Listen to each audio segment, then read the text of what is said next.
Crowded amongst journalists, translators, and Soviet workmen, two of the most powerful men in the world stood debating communism versus capitalism in 1959 as cameras shuddered to click photograph after photograph, recording this moment in history. These two men were then US Vice President Richard Nixon and Soviet Premier Nikita Khrushchev. They were standing in the half-completed American National Exhibition in Sokolniki Park, Moscow, in the gleaming geodesic dome created by American architects to boast U.S. prosperity. However, shortly after the opening speech by Nixon, which refuted the Soviet-endorsed idea of the U.S. as a predatory, monopolist-dominated society, something very unusual happened. The men started debating.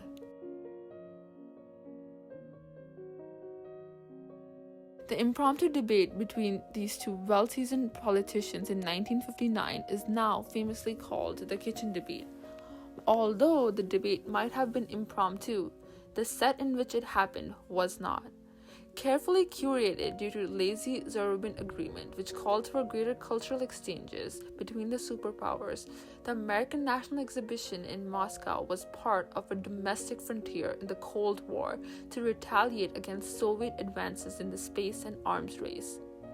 The kitchen debate was a testament to the combative and the propagandist intentions of the supposedly friendly exhibition, while setting an important precedent for greater interaction between the leaders of both countries in the future and opening a frontier of open communication.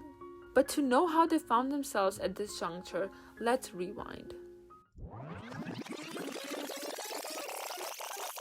In a televised interview on Face the Nation on June 2nd, 1957, Soviet Premier Nikita Khrushchev called for greater intellectual and cultural exchanges between the Soviet people and Americans. He wanted greater communications and interactions between the two competitors on a global level, but internally he wanted to gauge American technological advances and to scope out the competition during the Cold War. We, for our part, are trying to do all we can to bring about a normal state of things and to bring about peaceful coexistence between countries with different systems, that is to say, between capitalist countries and socialist. Eisenhower administration, although initially baffled and unclear about Khrushchev's intentions, hesitated. However, something changed this hesitance. On October 5, 1957, Sputnik became the first man-made satellite to orbit the Earth, terrifying Americans of Soviet scientific capabilities and kicking off what we today know as the space race. This propelled Eisenhower to work with Khrushchev, and soon enough, on October 28th, talks began of an agreement for greater cultural interaction, led by American Ambassador William Lacy and Russian Ambassador Georgy Zarubin. Thus, in 1958, the Lacy-Zarubin Agreement was signed by leaders of both countries, whose Section 13 was titled Exchange of Exhibits and Publications. Under this section, both countries were required to have exhibition for developing mutual understanding between the peoples of the Soviet Union and the United States. Hence, in July 1959, President Nixon went to the Soviet Union to ceremonially open the American National Exhibition held in Moscow Sokolniki Park, which was carefully curated to express American wealth. While it was free of overt propaganda, implicit messaging was ingrained into the exhibit created by architect George Nelson. The goal was to illustrate domestic American advances, especially the comfort of day-to-day luxuries and ease of American housewives. New York Times described Nixon's role in a unique way. In the best sense of the word, he is going to Moscow as a salesman not of commodities or even of the particular ideology, but rather of the truth about our country. Despite Soviet efforts to tamp down the popularity of the American exhibition, the exhibition's aim to show the many luxuries of the American way of life was certainly successful, as thousands of Soviet citizens came to the exhibition. We had humongous crowds. There were just so many people coming to see this.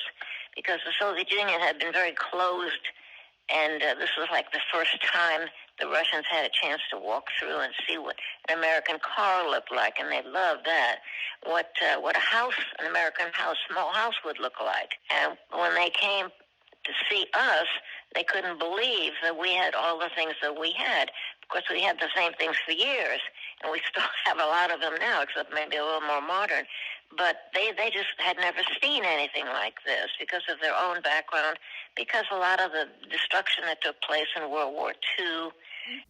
Soviet citizens, including Khrushchev, remained skeptical about the availability and affordability of these gadgets by the masses, even as Nixon insisted that millions of Americans, including steelworkers, could buy cars, televisions, toasters, ovens, refrigerators, and even makeup. The debate continued as Nixon and Khrushchev discussed many other topics, including communism versus capitalism, with Nixon even challenging Khrushchev to open his mind and his country from censorship. You must not be afraid of ideas. The debate ended on an inconclusive note as Nixon promised to ensure that Khrushchev's words would reach the American public, and Khrushchev promising Nixon that his words would reach the Soviet people. There was no clear winner, but the debate opened a new frontier for communication between global leaders. In the short term, the event led to a brief thaw in tensions between the superpowers in an otherwise extremely charged era. In September of 1957, Khrushchev visited the US and met with President Eisenhower, marking the first visit by a Soviet premier to the United States. The exhibition, just like the debate, opened up a frontier for greater cultural exchanges and for future interaction, as there was an exhibition held in New York by the Soviet people. Dan Slobin, a tour guide at the American National Exhibition in Moscow, explained that this was the best propaganda that the United States Information Agency could devise, because then people would say, but you're not answering the same question as that guide over there. Soviet people for the first time experienced different ideas, mindsets, and ways of thinking, unlike the state-mandated thoughts and ideas delivered by the government to the people.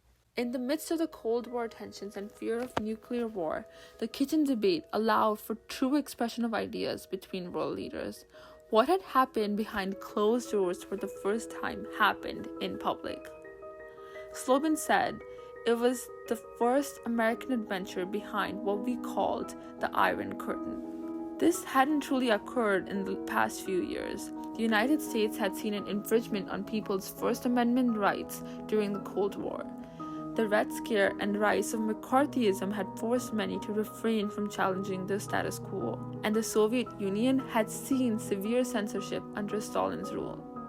The kitchen debate truly changed the perception of how leaders communicated and interacted with each other. More than 50 years after the kitchen debate, Nixon's words still ring true. We mustn't be afraid of ideas, and perhaps the only solution to our extreme polarization is a continued debate. If anything, the kitchen debate showed us that such open discussions won't hurt one's reputation in the public, but bolster it.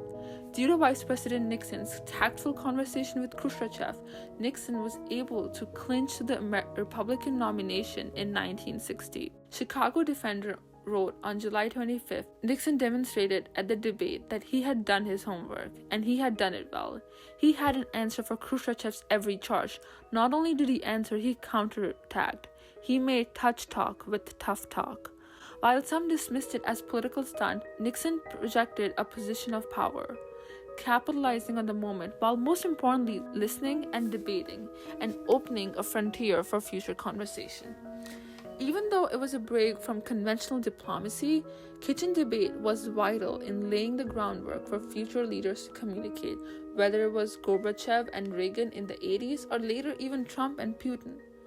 It is an important reminder about the benefits of open communication that resonates not only with world leaders but also domestically, whether about political or ethnic issues.